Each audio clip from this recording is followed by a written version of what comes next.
Hey guys, this video is going to be a what my kids own.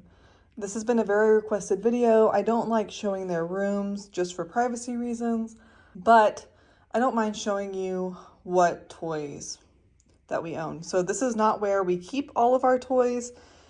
Our daughter's bedroom has 5 shelves in it that we don't use. So each one of these baskets fits on the shelf really nicely. We don't use all 5, obviously. We only have 4 bins. You can see that I tried to label them at one point, but it just wasn't working and the labels come off. So we got rid of that. The 4 bins fit on the shelf, and then these 3 things sit on the floor in their closet.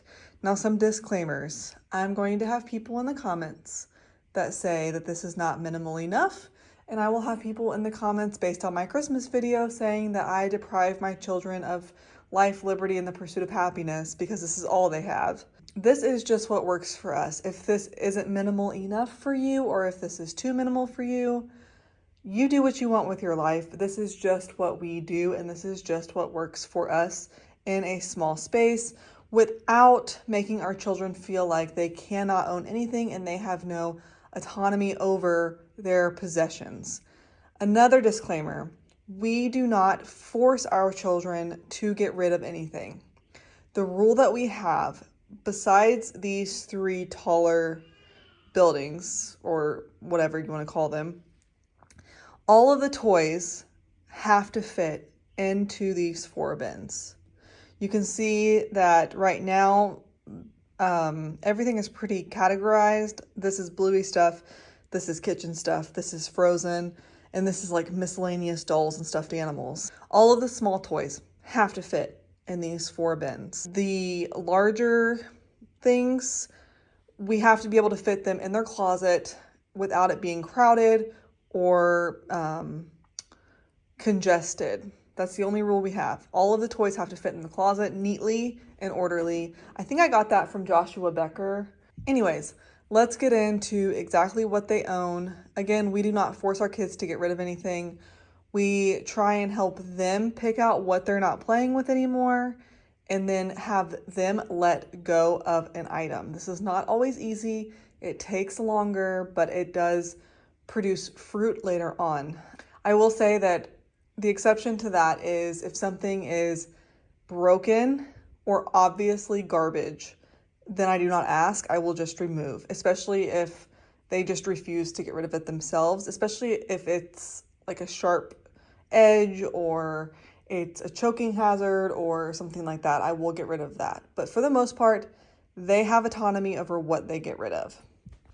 So over here, we have Bluey stuff. This is a Bluey set. It came with that house, and I'm pretty sure that we've already lost some of the pieces, or they might be under the couch or somewhere else. But this, for the most part, is a Bluey set. This is not part of the Bluey set, or the shoe is not part of the Bluey set. They love this, especially my 2-year-old. Keep in mind that all of these toys are shared between my almost 2-year-old, my 6-year-old, and my 8-year-old. So these are all of the toys that we have in the entire house. We do not have any toys hidden anywhere. We do not rotate toys. These are all of our toys. And then the Bluey house back there, which I can show you. So it just opens, and that's the Bluey house. Over here, we just have some kitchen set stuff. I bought the food separately, and then the pots and pans came in a different set. And my 2-year-old, again, loves this stuff. My older girls play with it too. It's very well loved and very used in our household for pretend play. It's a great open-ended toy. My 6-year-old has requested a play kitchen. We have not gone that route yet, but we may in the future. Over here, we have a Little People Elsa castle. I think my daughter got this for Christmas in 2022, and it came with, see, her hand is broken, but my 6-year-old is convinced that she cannot let go of it. We got this in 2022, I believe, and it came with this and an Anna. I don't think we have the Anna anymore. My 6-year-old just loves it and she wants to keep it, and so it still works. We still have the furniture for it, and yeah. And then we have these Frozen plushie things. A friend got these for our 2 older girls when they went to Disney World.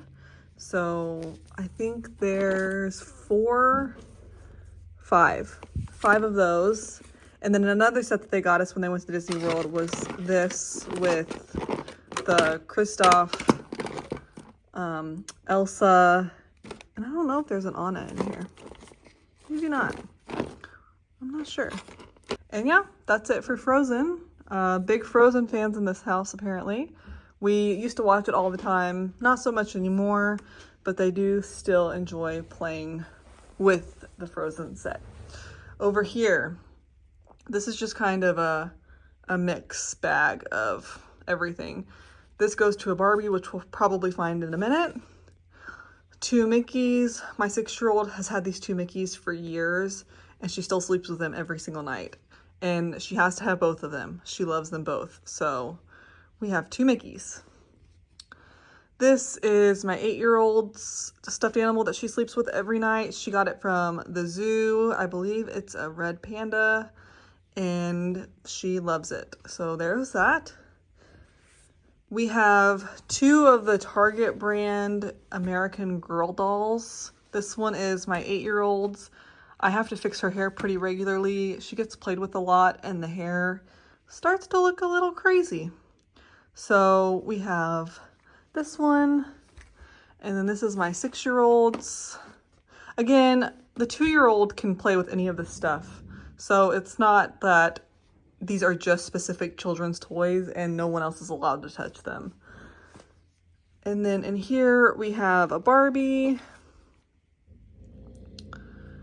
And here is the other Barbie that does not have clothes on. And 2 like mini crybabies. And some glasses for her, I believe. So that's all that's in this bin that's labeled Bluey. And we're just gonna put it all back in here. And then moving on to the final thing. My 6-year-old just had a birthday about a week ago, and this was her one gift from us. She got other gifts, but this was her big thing from us, and she wanted a Gabby's Dollhouse. So inside, we just have some accessories and some fun things. The rule that we have with really small things, for the most part, is that it has to stay in the older 2's bedroom. Our 2-year-old is getting better about not putting things in her mouth, but something like this, she definitely could still put in her mouth. And so we just try and minimize what is available that is small. But if you like Gabby's Dollhouse, you will appreciate this. And then I have one final thing.